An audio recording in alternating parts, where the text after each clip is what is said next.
एक भक्त ने पूछा, बाबा मैं सब कुछ सही से करती हूं, रोज पूजा पाठ करती हूं, फिर भी घर में बरकत नहीं है, धन नहीं टिकता, सदस्य बीमार रहते हैं। तो आज इन्हीं सवाल का जवाब मिलेगा। घर के मंदिर में जलने वाले दीपक घंटी रोज धोने वालों गौर से सुन लो, वरना पूरा घर हो जाएगा बर्बाद। आप सभी का दिल से आत्मा की गहराइयों से स्वागत है। जीवन में चाहे कितनी भी मुश्किलें क्यों ना आए, एक चीज कभी मत भूलिए, पूजा मंदिर में रखी घंटी, देवी देवताओं की मूर्तियां और जलते दीपक के साथ कुछ गलतियां ऐसी होती हैं जो अगर हो गई तो किस्मत का पहिया उल्टा घूमने लगता है। ऐसा दुर्भाग्य आता है कि संभलना भी नामुमकिन हो जाता है। घर में बरकत रुक जाती है, खुशियां सूख जाती हैं और गरीबी ऐसे कदम जमा लेती है कि चाहकर भी हटती नहीं। हो सकता है आप भी अनजाने में वही गलतियां कर रहे हो, इसलिए पैसा पास टिकता नहीं, घर में अशांति रहती है और सफलता बस दूर से हाथ हिलाती है। हम बिना समझे जाने अनजाने कुछ ऐसा कर बैठते हैं जो हमारे भाग्य का दरवाजा बंद कर देता है, और जब सब हाथ से निकल जाता है तब हमारे पास रह जाता है सिर्फ पछतावा और ताने। लेकिन घबराइए मत, आज इस प्रवचन में हम आपको पूजा मंदिर से जुड़ी हुई रहस्यपूर्ण बातें बताएंगे, जिन्हें सुनकर आपका दिल खुद कहेगा, गुरुजी आपने तो मेरी सोई किस्मत जगा दी। तो इस प्रवचन को अंत तक देखना, क्योंकि ये सिर्फ जानकारी नहीं, ये आपकी जिंदगी बदलने की कुंजी है। बहुत से लोग पवित्र वस्तुओं को धर्म का प्रतीक मानकर मंदिर में रख लेते हैं, लेकिन वहीं सबसे बड़ी गलती कर बैठते हैं।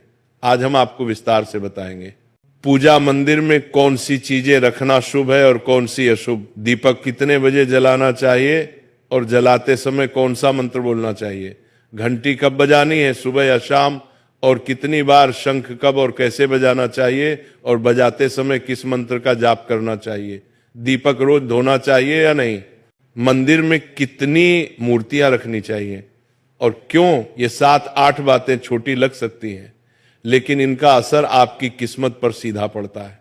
इस तरह की जानकारी आपको कहीं और नहीं मिलेगी, चाहे आप लाखों करोड़ों खर्च कर दें। हम अपने मन से कोई कहानी नहीं गढ़ते, ये सब ज्ञान है।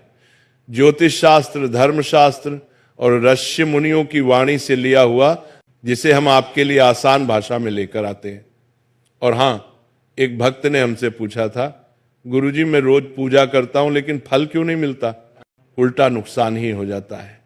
इस प्रवचन में मैं आपको इस रहस्य का भी जवाब दूंगा। पूजा हमारे जीवन का अभिन्न हिस्सा है। हर कोई किसी न किसी देवी देवता की आराधना करता है। कोई माँ दुर्गा के चरणों में शीश झुकाता है, तो कोई भगवान विष्णु के नाम का स्मरण करता है, और हाँ, उनकी पूजा का फल भी मिलता है। लेकिन क्या आप जानते हैं, छोटी छोटी अनजानी गलतियां ही उस फल को रोक देती हैं। ये गलतियां इतनी मामूली लगती है कि हम इन्हें नजरअंदाज कर देते हैं, लेकिन शास्त्रों में साफ लिखा है, पूजा में पूर्ण फल पाना है तो इन बातों का ध्यान रखना जरूरी है। आज हम बात करेंगे घर के मंदिर में दीपक और घंटी के सही उपयोग के बारे में। क्या दीपक को रोज धोना चाहिए या हफ्ते में 1-2 बार धातु का दिया हो तो कब और कैसे साफ करना चाहिए, मिट्टी के दीपक का सही समय और सही अवसर कौन से हैं, मंदिर में किस प्रकार की घंटी का उपयोग सबसे शुभ माना जाता है, घंटी कब बजानी है, कितनी बार बजानी, और क्या शाम की पूजा में घंटी बजाना उचित है। सबसे पहले बात करते हैं मिट्टी के दिए की। ये साधारण सा दिखने वाला दिया वास्तव में शुद्धता और पवित्रता का प्रतीक है। दिवाली हो, कोई धार्मिक पर्व हो या फिर कोई बड़ा अनुष्ठान, मिट्टी का दिया जलाने का अपना ही महत्व है। घर के मंदिर में या दरवाजे के पास जब इसे जलाया जाता है तो ऐसा लगता है मानो लक्ष्मी माता खुद आपके आंगन में प्रवेश कर रही हो। लेकिन ध्यान दीजिए, जब ये दिया मंदिर में रखा जाता है तो इसके नियम बदल जाते हैं। मिट्टी का दिया एक बार जलाने के बाद दोबारा मंदिर में नहीं रखना चाहिए। हर बार नया मिट्टी का दिया ही उपयोग करना शुभ माना गया है। ऐसा करने से वास्तु दोष दूर रहता है और घर में बरकत बनी रहती है। अब आगे इस प्रवचन में हम जानेंगे मंदिर की घंटी से जुड़े हुए रहस्य, जो शायद आपको पहले कभी नहीं बताए गए। अब आते हैं धातु के दियों पर। आपने देखा होगा कि लोग पीतल या तांबे के दिए इस्तेमाल करते हैं। ये न केवल सुंदर होते हैं बल्कि इनका धार्मिक महत्व भी अत्यंत गहरा है। लेकिन इन्हें सिर्फ जलाना काफी नहीं है, इनकी शुद्धि भी उतनी ही जरूरी है। इन्हें रोज धोकर खासकर गंगा जल से साफ करना चाहिए। गंगा जल से धोने पर दिया पवित्र हो जाता है और घर में सकारात्मक ऊर्जा चारों ओर फैल जाती है। अगर आप हफ्ते में केवल 1-2 बार इन्हें साफ करते हैं तो ये पूरी तरह से शुद्ध नहीं हो पाते, इसलिए इसे अपनी रोजाना की आदत बना ले। और अब आते हैं घर के मंदिर की घंटी पर। पीतल की घंटी की ध्वनि ऐसी होती है जो वातावरण की नकारात्मक ऊर्जा को तुरंत दूर कर देती है और सकारात्मकता का प्रवाह बढ़ा देती है। लेकिन इसे कभी भी दक्षिण दिशा में ना रखें, यह अशुभ माना जाता है। घंटी को हमेशा पूजा स्थल के पास या मंदिर के प्रवेश द्वार पर रखें। सबसे शुभ घंटी वह होती है जिस पर गरुड़ की नक्काशी हो, इसे गरुड़ घंटी कहते हैं और इसे अत्यंत पवित्र व फलदायक माना गया है। अब सवाल आता है, घंटी कितनी बार बजानी चाहिए? भोग लगाते समय घंटी को 5 बार बजाएं। ऐसा करने से भगवान भोग को जल्दी स्वीकार करते हैं। पूजा के दौरान घंटी को जोर जोर से या लगातार नहीं बजाना चाहिए, सिर्फ 3 बार बजाना ही उचित है। घंटी को हमेशा दाहिने हाथ से बजाएं और इसका मुख पूजा स्थल की ओर होना चाहिए। याद रखिए, घंटी को सुबह की पूजा में ही बजाना शुभ माना गया है। शाम की पूजा में घंटी बजाने से बचना चाहिए क्योंकि शास्त्रों में इसे उचित नहीं माना गया है। इन नियमों का पालन करने से आपका पूजा पाठ कई गुना अधिक फलदायक और प्रभावी हो जाएगा। यह बातें छोटी लग सकती हैं, लेकिन इनका असर आपकी किस्मत पर गहरा पड़ता है।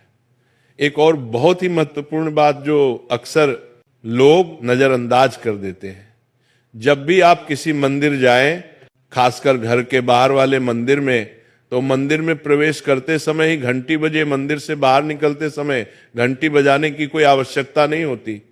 जब आप घंटी बजाते हैं तो ये सिर्फ आवाज नहीं होती, ये भगवान को दिया गया संकेत होता है, प्रभु मैं आपके द्वार पर आ चुका हूं, आपकी शरण में हूं। एक बार घंटी बजाने का मतलब है कि आपने भगवान के दरबार में प्रवेश कर लिया है और पूजा आरंभ कर रहे हैं।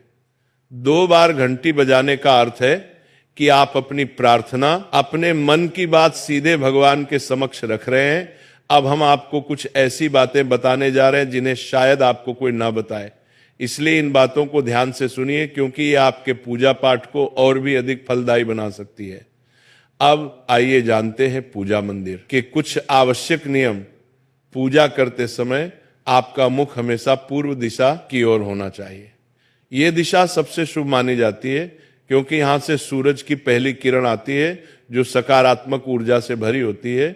पश्चिम की ओर मुख करके भी पूजा की जा सकती है, लेकिन पूर्व दिशा का लाभ कई गुना अधिक है। घर की सीढ़ियों के पास पूजा घर बनाना अशुभ माना गया है क्योंकि वहां नकारात्मक ऊर्जा का प्रवाह अधिक होता है। भगवान का आसन हमेशा आपके आसन से ऊंचा होना चाहिए, कम से कम 10 इंच ऊंचा। भगवान की प्रतिमा को सीधे जमीन पर रखना अशुभ माना जाता है। ऊंचा आसन पूजा स्थल में सकारात्मकता और ऊर्जावान माहौल बनाए रखता है। पूजा करते समय हमेशा चटाई या आसन पर बैठे। ये न केवल आरामदायक है बल्कि ध्यान और श्रद्धा को भी स्थिर रखता है। ध्यान दें कि आपका आसन भगवान के आसन से ऊंचा ना हो, इससे भगवान के प्रति आदर और विनम्रता बनी रहती है। अगली बात बेहद जरूरी है, पूजा घर में कभी भी सड़े, बासी या मुरझाए हुए फूल न रखें। मुरझाए फूल पूजा में अशुभ माने जाते हैं क्योंकि वे नकारात्मक ऊर्जा को बढ़ाते हैं। हमेशा ताजे, सुगंधित और खिले हुए फूल ही भगवान को अर्पित करें। जब फूल मुरझा जाएं या काले पड़ जाएं तो उन्हें सम्मान पूर्वक मिट्टी में दबा दें। इससे नकारात्मक ऊर्जा दूर होती है और आपके घर में पवित्रता बनी रहती है। एक और महत्वपूर्ण नियम, जिस कमरे में आप सोते हैं उसमें घर का मंदिर नहीं बनाना चाहिए।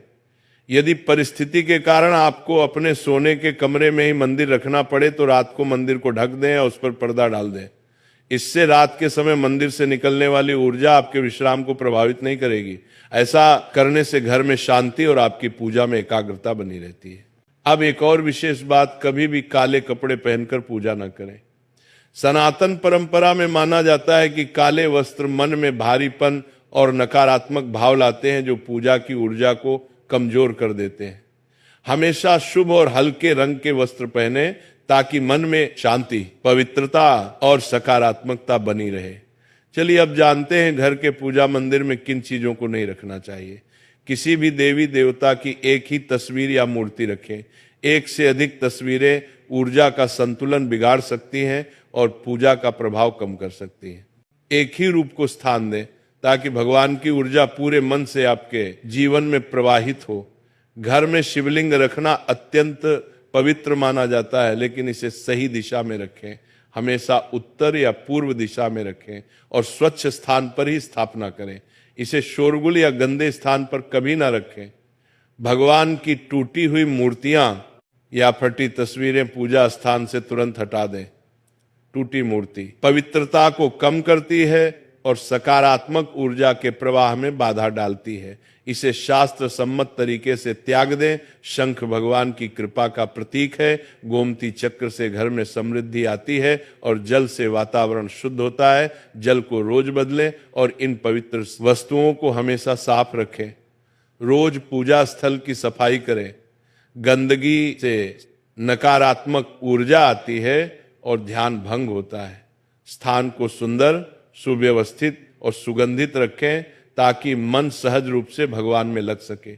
अब आइए जानें कि हमारे घर के पूजा मंदिर से जुड़े कुछ ऐसे नियम जिन्हें मानना बेहद जरूरी है। सबसे पहले पूजा स्थान हमेशा घर के शांत और पवित्र कोने में होना चाहिए और अगर वह उत्तर पूर्व दिशा में हो तो सबसे उत्तम है। यह दिशा घर में सकारात्मक ऊर्जा का संचार करती है और आपकी पूजा को और प्रभावशाली बनाती है। ध्यान रहे पूजा स्थल कभी बेडरूम या रसोई के पास ना हो। यह स्थान दैनिक कार्य और हलचल से भरे होते हैं जहां नकारात्मक ऊर्जा भी पनप सकती है। मंदिर के आसपास का वातावरण हमेशा साफ सुथरा और सुव्यवस्थित रखें ताकि आपका मन पूजा में एकाग्र हो सके। अब बात करते हैं दीपक और उनसे जुड़े महत्वपूर्ण नियमों की। दीपक जलाना सिर्फ एक परंपरा नहीं बल्कि ये भगवान के आशीर्वाद और कृपा का प्रकाश है जो आपके घर और जीवन में उजाला भर देता है। दीपक को हमेशा भगवान की मूर्ति के सामने रखें ताकि उसकी रोशनी सीधे भगवान तक पहुंचे और आपके पूजा स्थल को पवित्रता से भर दे।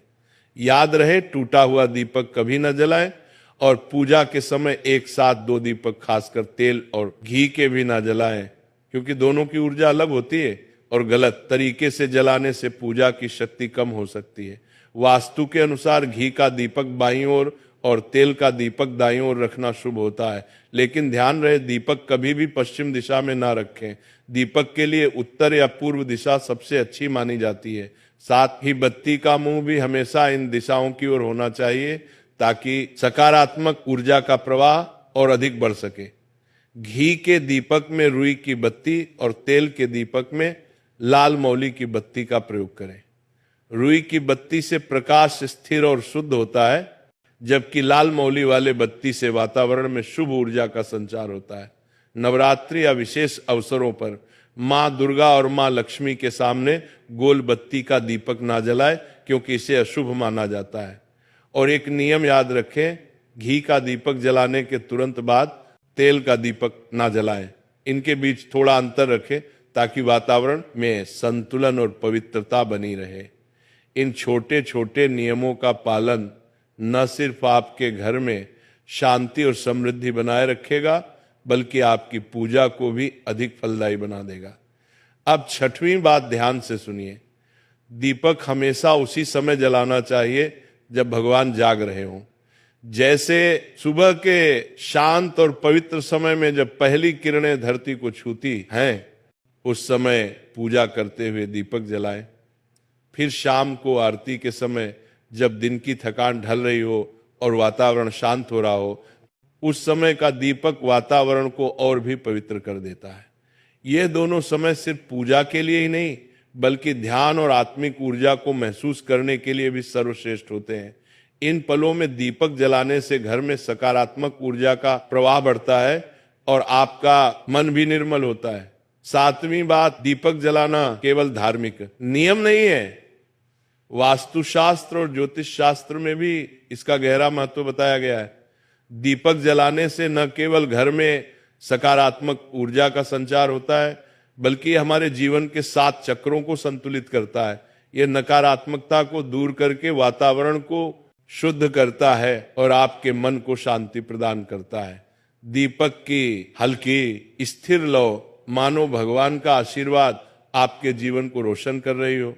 इसीलिए जब भी आप दीपक जलाएं, ऊपर बताए गए सभी नियमों का पालन जरूर करें। यही नियम आपके जीवन में भगवान की कृपा को स्थायी बनाएंगे और घर में सकारात्मकता का प्रवाह निरंतर बनाए रखेंगे।